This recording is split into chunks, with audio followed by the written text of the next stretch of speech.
Regina, como é pessoal.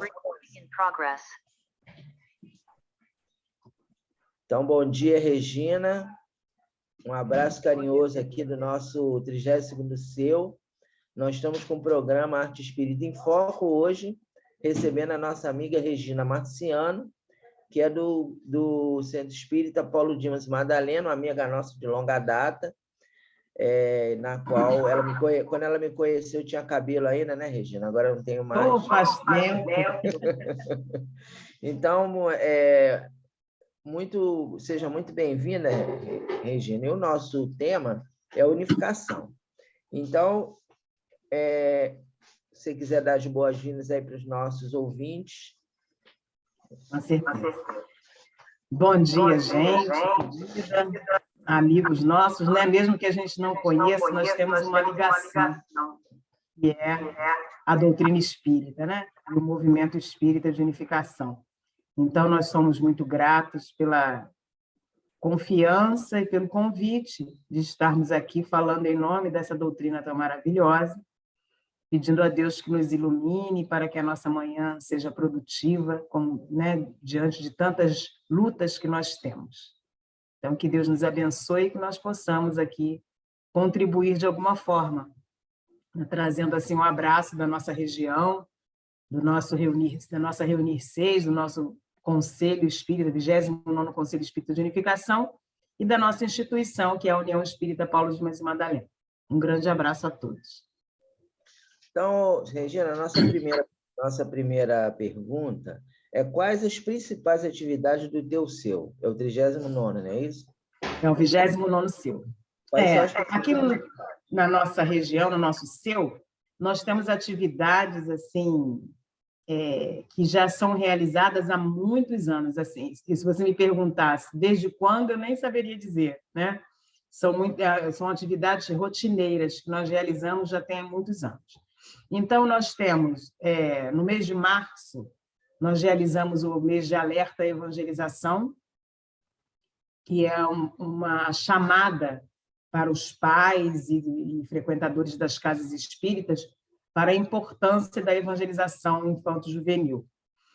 E, então, no mês de março, então, nós fazemos assim, cada casa dá uma data da sua reunião pública e nós fazemos uma divulgação, fazemos um trabalho de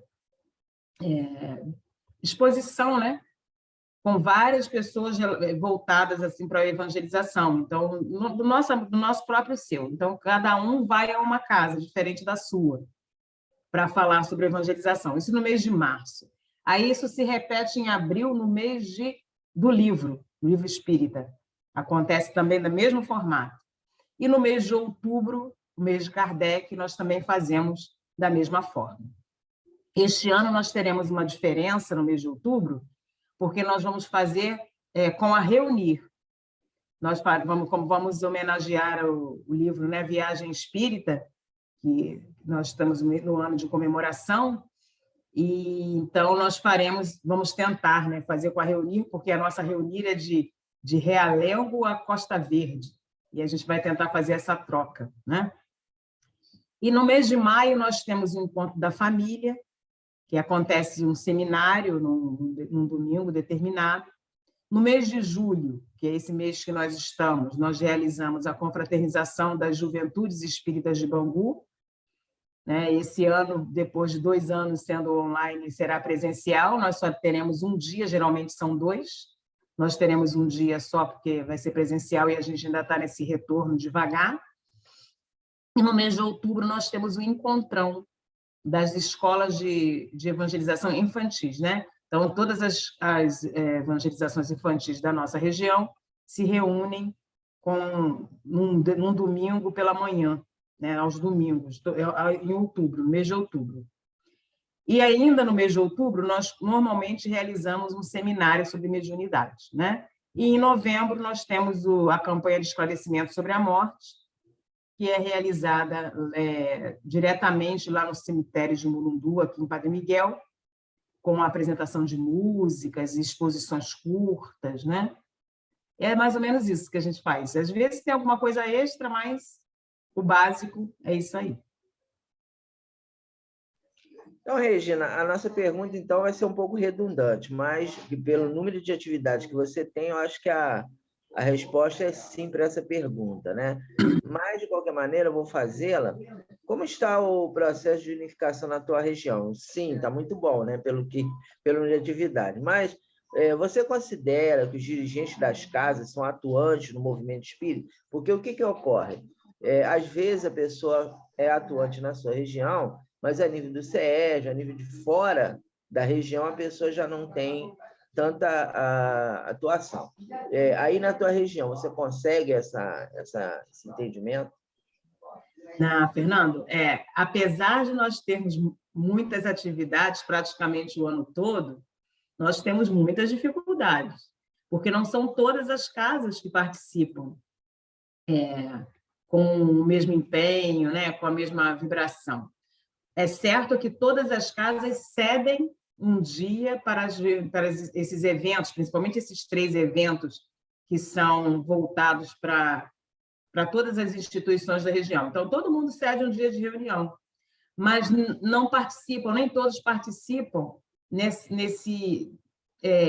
visitando umas às outras as casas, nem todas participam dos eventos, por exemplo, de jovens, porque às vezes não tem nem juventude, às vezes tem a dificuldade com a evangelização infantil, também não tem crianças. Tem infelizmente, alguns dirigentes que ainda não entenderam o processo da unificação, a importância de a gente estar junto, da gente estar unido, mesmo que com diferenças, porque nós precisamos uns dos outros para fortalecer a nossa doutrina. E, infelizmente, muitas pessoas ficam mais ali atreladas à sua casa, ficam lá no seu cantinho, né? E você falou do CERJ, por exemplo, é uma grande dificuldade. Nós temos um grupo, aqui, por exemplo, no nosso 29º CEU, nós somos muito amigos, né? Então, os coordenadores do CEU participam muito bem do movimento espírita, estão envolvidos com o CERJ, cada um com uma atividade e tal. Mas os demais dirigentes, a gente tem dificuldade, ainda tem. Não é fácil, não. Eu acho que é uma coisa, a gente que participa da área de unificação do CERJ, a gente percebe que é uma dificuldade geral, né? A Darcy tem trabalhado muito em relação a isso, fazendo visitas aos conselhos, mas ainda temos muita dificuldade. Para você ter uma ideia, aqui na nossa região nós temos 15 casas, no nosso CEU, né? 15 casas. Nós temos uma média de frequência nas reuniões do conselho de 6, 7 casas, né? Às vezes um pouco mais, né? Às vezes um pouco menos. Então, não é uma coisa ainda não é o ideal, mas a gente está caminhando, né? Está caminhando. Olha, eu não sei se serve para consolo teu aí, minha amiga, mas qualquer semelhança é mera coincidência aqui com o nosso CEU, né? É a mesma coisa. Tem alguns que são mais ligados, outros já têm uma certa resistência, mas é um desafio para todos nós, né? É um desafio. Um outro evento que nós sabemos que aí na tua região é bem fundamental, o ENEF. Como é que está esse encontro na sua região? Vocês já voltaram presencial, ainda está virtual? Como é que está aí? O ENEF, né, o Encontro Estadual da Família Espírita, é muito interessante esse processo, esse trabalho, né? Aqui na nossa região, nós tínhamos 3 núcleos antes da pandemia. Um na casa que eu frequento, o outro lá no grupo de Amor e Caridade João Batista, e o outro núcleo era no Grupo Espírita Allan Kardec. E aí, com a pandemia, apenas 2 núcleos continuaram, que é o João Batista e o Paulo de Miss Madalena. E aí esses 2 grupos se uniram, né, resolveram se unir, porque as atividades sendo online, nós não teríamos o problema da distância, né? Então, foram 2 anos de experiências assim, muito, muito bacanas, muito interessantes, porque a gente pôde agregar mais pessoas, né? e os grupos de trabalho, de estudo, ficou muito bacana. Assim, eu não participo diretamente da programação, participo do evento, mas muito bom, muito gostoso de participar. E esses 2 anos realmente foram virtuais. Acredito que no próximo ano já seja presencial, né? Imagino que sim, 2023, mas esses 2 anos foram virtuais. E, assim, com uma grande participação das pessoas, dos eventos, assim, muito gostoso mesmo, a participação do pessoal aí no ENEF, né? É um encontro que envolve a família, então é um encontro muito gostoso, né? Muito bom. Mas nada se compara ao presencial, né? No presencial, eu trabalhava na alimentação, na arrumação do centro, né? Ficava lá com a responsabilidade de arrumar os alimentos, para o pessoal lanchar, almoçar. Então, era uma festa, né? É muito gostoso. Mas as necessidades nos obrigaram a estar distantes. Aqui também no nosso CEU, nós somos o 32º CEU, né? Aqui tem 2 anos no virtual e há uma previsão desse ano a gente voltar ao presencial, né? Inclusive, dia 9, né? No próximo sábado, tem uma reunião lá no SES virtual, se não me engano. Virtual não, presencial, né? Depois eu vou confirmar. Bom, já falamos sobre a unificação. Agora, nós gostaríamos que você falasse especificamente da tua casa espírita. Quais são as principais atividades do Paulo Dimas e Madalena? Bom, nossa casinha, assim, nossa casa não é uma casa considerada grande, né? Uma casa de porte médio. Hoje em dia, a gente poderia dizer até uma casa bem pequena, porque depois da pandemia, muitas coisas aconteceram. Bom, nós durante a pandemia, não deixamos de realizar nenhuma atividade. Todas elas foram realizadas de forma online, até mesmo as visitas aos enfermos foram feitas através do aplicativo do WhatsApp, o pessoal se reunia, né, cada um nas suas casas, e as pessoas nas suas casas, os enfermos se preparavam para receber radiação à distância. Então, nós não deixamos de fazer nenhuma atividade. Mas as atividades que nós temos são as seguintes. Vou começar assim de domingo, né? Aos domingos nós temos evangelização infanto-juvenil e da família, pela manhã. E nós já voltamos esse ano ao presencial. Estamos assim com um número muito grande de jovens e de crianças. Cada dia surge mais, assim, da nossa comunidade, do nosso entorno, muita gente necessitada mesmo, né, tanto da evangelização, como a gente também fornece merendinha, né? As crianças precisam se alimentar também, tá uma dificuldade grande em termos, né, com relação a esse ponto, né? E nós temos tido muitas crianças. E no domingo nós temos essa atividade. Temos também o estudo os estudos doutrinários, né, de 2 obras. Vou dizer de 2 obras porque o estudo mediúnico a gente considera separado. A gente estuda o Livro dos Espíritos, e no estudo do Livro dos Espíritos nós temos 2 turmas. Uma acontece aos domingos, presencial, e a outra acontece no sábado, pela manhã, virtual. O estudo do livro A Gênese é virtual ainda está virtual. Aí, na segunda-feira, nós temos o estudo doutrinário online, né, às 19h45. E, no sábado, a gente tem o estudo doutrinário presencial, às 18h. Temos a reunião de estudo e orientação mediúnica, que está sendo híbrido, porque tem um grupo presencial e tem um grupo em casa. Então, nós estamos com esses 2 grupos. E já voltamos com o esclarecimento espiritual, né, com o socorro espiritual, presencialmente, né? Temos o serviço de promoção social espírita, atendendo às emergências, né? E a visita aos lares dos enfermos. A visita ao asilo, que a gente fazia presencialmente, ainda não voltamos, porque o asilo ainda não está recebendo visitas, né, por conta das dificuldades com os idosos nessa questão da pandemia.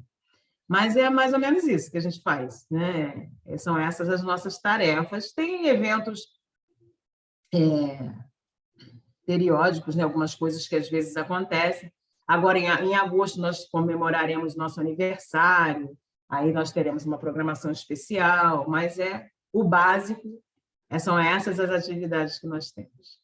Você poderia falar o dia da comemoração do teu aniversário, que de repente Nós vamos ter duas comemorações.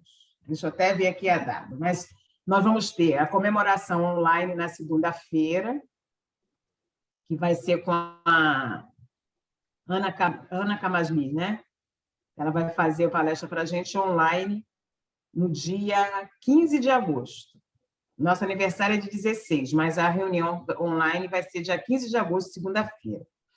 E no dia 20, nós faremos uma comemoração presencial na reunião doutrinária do sábado. Então, nós teremos duas festas, né? Porque aí no sábado a gente vai fazer faz festa que a gente gosta de fazer festa, né? Aí a gente leva lá os pratinhos de petiscos, né? Depois da reunião a gente tem a comemoração com todo mundo, né? Com a família Paulo de Magdaliana. Mas aí estão todos convidados, quem quiser participar. Depois eu te passo o link da reunião de aniversário da segunda-feira. Aí você passa o link para mim, por favor, para eu divulgo lá no seu. Tá bom, pode deixar. E aproveitar a oportunidade, mandar um abraço aí para tua irmã, para o João, para o Jorge Camacho, nossos amigos lá, queridos, né? Olha, pode deixar. Então, eu também gostaria que você falasse de duas pessoas importantes na sua vida. Eu fiz essa referência porque, lógico, na tua vida foi mais importante, mas na minha também foi, né? Porque o Amaury, para mim, é uma referência, né? Eu colocava para ele que ele era um guru para mim, né? Quer dizer, a gente não usa, no movimento espírita, não usa esse termo de guru, mas é uma referência. Ele, o Jorge Camacho, né? O Jorge Camacho também, eu já conversei com ele uma vez. O Jorge Camacho está encarnado, o Amaury desencarnado. Ele era uma referência. E o teu pai, apesar que eu não convivi muito com ele, mas quando eu chegava lá, não sei se você lembra, teve algumas segundas-feiras à noite que eu fiz umas palestras lá na tua casa. Eu ia lá em Bangu, pegava o 45, só estava lá no ponto final. Aí ele me chamava para conversar, e olha, aprendi muito com ele naqueles minutinhos que eu tive a oportunidade de conversar com ele. Então, eu queria que você falasse dessas duas pessoas. Qual foi a importância na tua vida do teu pai e do Amaury? É uma situação assim muito, muito importante, né, na nossa vida. A gente tem assim companheiros, pessoas que fazem parte da nossa vida, que deixam marcas profundas, né? Eu fico pensando, quando você me falou sobre isso, eu fiquei pensando, meu Deus, que espírito rebelde eu sou. Porque eles precisaram me botar junto de duas pessoas bem assim participativas na vida, pessoas maravilhosas, assim com exemplos maravilhosos para que eu não me perdesse. Porque aí eu reencarno como filha, né, de seu Jaime Marciano, que é uma pessoa fantástica. E depois recebo como padrinho um Amaury. Então era assim, não sai do caminho, minha filha, tem que andar na linha aí. E aí eles me mandaram aí no meio desses dois, fora a mamãe, que é uma pessoa fantástica também. Bom, papai, né, seu Jaime, ele tem um exemplo, assim, um grande exemplo de vida, né? E ele retornou ao mundo espiritual, não está mais com a gente, né? Não está mais aqui no mundo físico, mas ele deixou assim grandes ensinamentos. Papai, teve uma infância difícil, né? Eu sempre gosto de falar sobre isso, porque geralmente as pessoas falam assim: quem teve uma infância difícil geralmente não sabe dar amor. Papai teve uma infância muito difícil porque ele perdeu a mãe, né? A mãe dele desencarnou, ele tinha 2 anos de idade. E ele teve outras pessoas que cuidaram dele, né? Meu avô casou várias vezes. E meu avô era uma pessoa muito dura, daquelas pessoas muito violentas até, né? Ser agressivo até com os filhos na roça, né? Papai veio da roça, trabalhou na roça. mas isso não afetou em nada a sua relação com as pessoas e com os filhos. Então, nós, filhos, fomos muito paparicados por ele. Papai chegava em casa do trabalho, depois de sair de casa antes das 5 da manhã, aquela coisa toda, ele chegava em casa do trabalho, ele cuidava de um por um, fazia a gente dormir no colo dele e depois colocava na cama. E ele fazia isso não só com os 4 filhos, ele fazia isso, inclusive, com os sobrinhos, que muitas das vezes tinham que ficar em casa porque ou eram despejados, ou tinham algum problema. E, às vezes, nós tínhamos em casa, assim, numa meia-água, né? Quarto, sala e cozinha, 9 crianças. Que, além de nós 4, tinham mais os primos, que a família maior lá tinham 5. E ele cuidava de todo mundo, ele e mamãe, né? Cuidava de todos nós, assim, com muito carinho. Mas a mamãe, ela era dona de casa. Então, ela passava o dia cuidando de todo mundo. Mas papai, o que chama a atenção é que ele chegava cansado, mas ele não deixava de ser o pai mais carinhoso que eu pudesse compreender, perceber na vida. E ele me ajudou em muitas coisas. Primeiro, com os exemplos, que sempre foi uma pessoa muito correta, muito centrado naquilo que queria. Um trabalhador da Casa Espírita, assim, fantástico. Ajudou na fundação da nossa casa, trabalhava nos finais de semana, chegava em casa, às vezes, mais cedo, ainda ia trabalhar na Casa Espírita, carregar pedra, e a gente fazia junto, né? E ele levava as crianças para trabalhar junto com ele. Então, a gente aprendeu tudo com ele, em termos de Casa Espírita. Então, se hoje eu tenho cuidados com a Casa Espírita, se eu tenho cuidado com o prédio da Casa Espírita, eu aprendi com ele a cuidar da Casa Espírita. Assim como eu aprendi com ele a valorizar o estudo doutrinário, que nós não podemos ficar sem estudo, a ser respeitoso, todas as virtudes, né? A gente aprendi com ele. E ele era muito voltado para o movimento espírita também. Papai participou muito do movimento espírita com Geraldo de Aquino, que era grande amigo dele. E, inclusive, por um tempo, o papai morou onde é o Vicente Moretti, que foi um prédio que o Geraldo de Aquino ganhou. E antes de passar para o Aurino, né, para dar continuidade à tarefa, papai tomou conta desse prédio, dessa casa. E eles moraram lá. Mas nessa época eu ainda não tinha nascido, não. Aí depois que a gente mudou aqui para Bangu, papai continuou vinculado lá ao Geraldo. E quando minha mãe conta, né, que quando eu fiz, a partir de 2 anos de idade, toda vez que ele ia para as atividades com o Geraldo de Aquino, ele me levava. E eu ficava lá no orfanato com a Mariazinha, com o pessoal lá tinha um orfanato, um abrigo, né, que o Geraldo mantinha, que não era a Rádio Rio de Janeiro, né, mas já era o início da rádio. E aí ele ia para as atividades com o Geraldo de Aquino. E aí eu digo que é por isso que eu gosto tanto do movimento espírita. O movimento espírita faz parte da minha vida desde bebê, né? Desde que eu comecei a andar, a falar, a poder estar nesse meio, eu sempre participei do movimento espírita. Então, eu dou graças a papai por isso, por tantas lições, pela família que a gente constituiu, porque ele é o exemplo de pai, de marido, de tudo. Então, nós ficamos muito felizes por ter podido receber da espiritualidade essa dádiva de ser filha de Jaime. Agora, a Mauri, eu conheço a Mauri desde criança, né? Conheci a Mauri desde criança, que ele era vizinho aqui nosso e amigo do meu pai.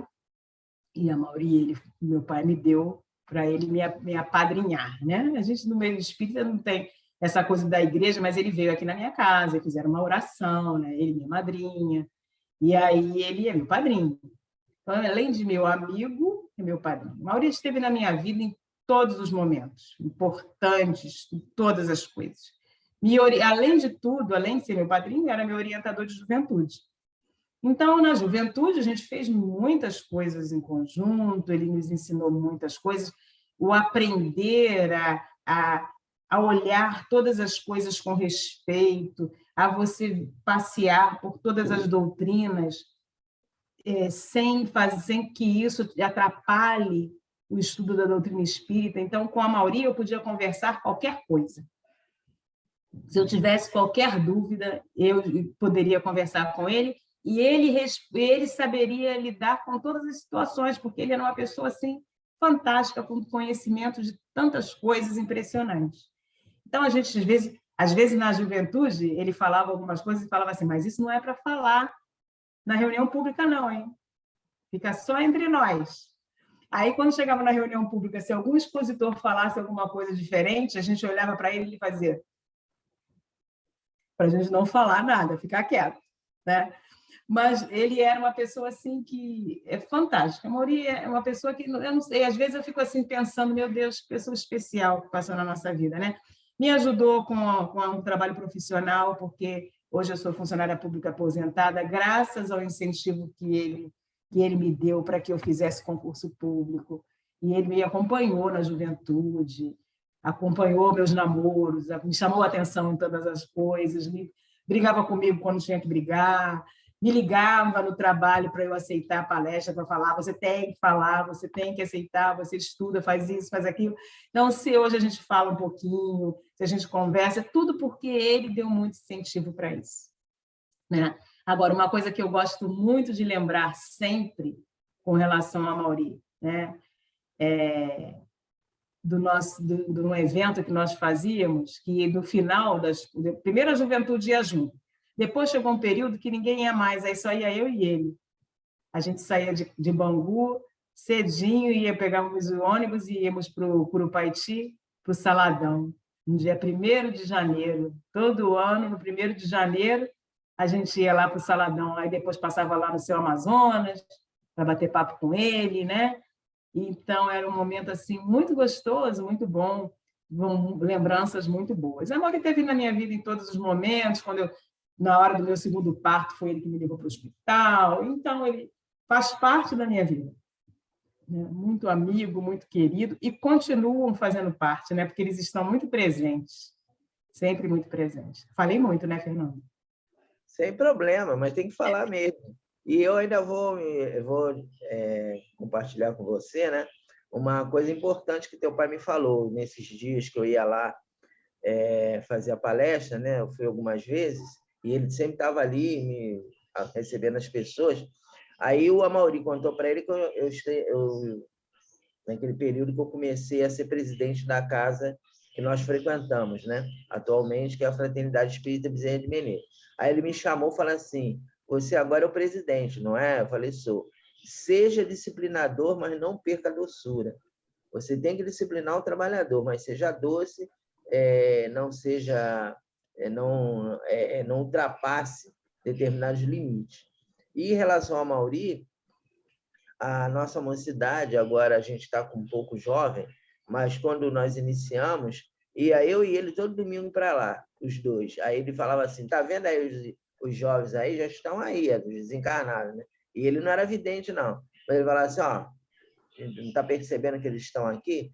Vão chegar os jovens. Aí foram chegando e, graças a Deus, o atual presidente saiu da nossa mocidade. Bom, que maravilha. Pois é. Então, mas você vê lá na nossa casa, depois que papai foi presidente, saíram da juventude também os presidentes, que foi só Jorge que não, que Jorge veio de fora.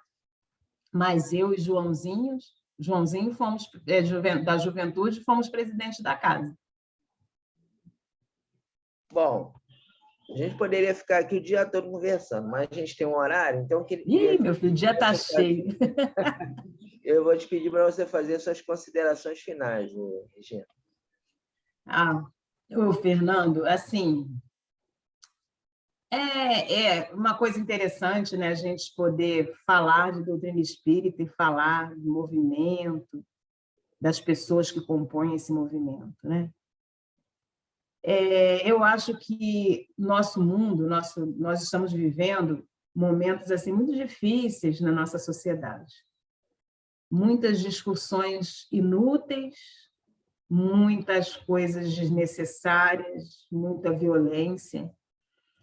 E, assim, o que a gente menos esperava, digo por mim, é que nós tivéssemos nesse meio, nessa confusão, tantos espíritas. Quando a gente tem a oportunidade de aprender tanto, de exemplificar tanto no bem. Então, assim, as minhas considerações finais são para que a gente não perca a doçura, que a gente não perca o desejo de arrebanhar, de abraçar, de acolher. Nós precisamos ser acolhedores. Nós aprendemos isso com Jesus. Jesus acolheu a todos, amou a todos. Então, se ele é o nosso mestre, se ele é o nosso guia e modelo, nós não podemos fazer diferente. A gente precisa amar, precisa estar junto das pessoas e respeitar o limite de cada um, o tempo de cada um, sem agressividade, sem discussões, né? Fazendo silêncio. Aquele silêncio que Chico nos ensinou, né? Coloca água lá na boca, fica quietinho, espera passar. Porque tudo passa. Que tudo vai passar. Todas as nossas dificuldades atuais, elas vão passar, tudo é passageiro, nós sabemos. O negócio é que a gente sabe disso, nós somos espíritas e sabemos disso. Então, precisamos viver isso, né? Então, fica aqui o meu recadinho final, pedindo para que todos nós possamos ser mais amigos uns dos outros, que nós possamos nos amar mais, cuidar melhor das nossas instituições e não deixar de lado jamais esse movimento espírita tão maravilhoso, que a gente possa se unir, que a gente possa se encontrar, se abraçar, trocar uns com os outros. Todos nós temos muito a aprender uns com os outros. Então, que Deus possa nos abençoar sempre. E muito obrigada aí pelo carinho, pelo acolhimento. Vou pedir o Francisco, nosso amigo que está nos ajudando, para ele colocar um texto aí na tela. Dá para você colocar, Francisco, por favor? Então, Regina, nós fizemos até que foi... A gente teve ajuda aí de uma pessoa, né? Para fazer a digitação, que eu não sei digitar. Para nós encerrarmos o nosso bate-papo de hoje, com essas duas figuras que foram importantes, né? Nós, então, vamos deixar aqui uma homenagem a esses nossos irmãos. Nós sabemos que eles não precisam disso, mas, de qualquer forma, para demonstrar o nosso carinho. Então, vou ler o texto a dois discípulos de Jesus. Jaime, anseios de emoções brotam nas nuvens. Y, incógnita do teu destino, modificou a rota dos ventos. E hoje sabemos que estás próximo das estrelas. Mestre da poesia do viver, assim nos ensinaste. Rir da tristeza é grande sabedoria. Calar-se diante das ofensas é pouso de paz. Imaginar Jesus é aproximar-se da beleza. Arquitetar sonhos é acender a esperança. Nadar nos oceanos da luz é buscar a felicidade. Os teus ensinamentos têm sabor de eternidade e também perfume de caridade. Amauri, mexer com poesia era a sua especialidade. Amparar sofredores, desencarnados, a meta. Umedecer os olhos com orvalho, um hábito.